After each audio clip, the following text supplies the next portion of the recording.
কিছুদিন আগে দেখলাম হাদি হত্যার অপরাধে ফয়সাল এবং তার সঙ্গীকে গ্রেপ্তার করেছে ভারতের পুলিশ। আজকে আবার দেখতেছি হাদি হত্যার অপরাধে এই ফয়সালকে আবারও গ্রেপ্তার করেছে।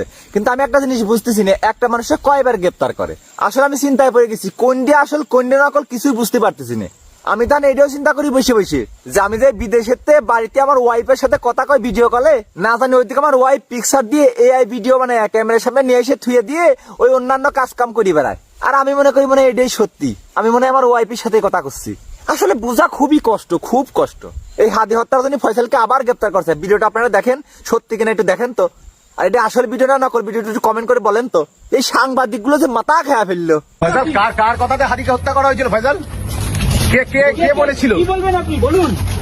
ফয়সাল কেউ ফাঁসিয়েছে নাকি? করেছিলেন পুলিশটা কার কথা করেছে? ফয়সাল দাদা কি হয়েছে ঘটনাটা বলো।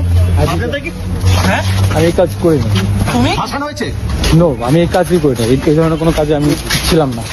ছিলে না? নো। কিন্তু বাংলাদেশ আপনি যুক্ত ফাঁসাচ্ছে কার? তোমার ফাঁসাচ্ছে কার? ফাঁসাচ্ছে কার? আমি জানি না। তুমি পালালে কেন? হ্যাঁ পালালে কেন ভাই? ফয়সাল কি ভারতে বসে দুবাই ভিডিও বানিয়েছিলে যে আমি দুবাইতে আছি? ভিডিওটা কি ভারতে করেছিলেন না দুবাই বসে? ফয়সাল কে ফাঁসাচ্ছে এই নামটা একটু বলে যাও। ফয়সাল কে ফাঁসাচ্ছে তোমাদের?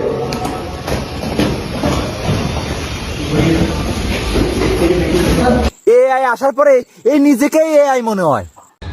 ভাই, আপনার ভিডিওটা দেখে খুবই ভালো লাগছে। আপনাকে স্যালুট জানাই।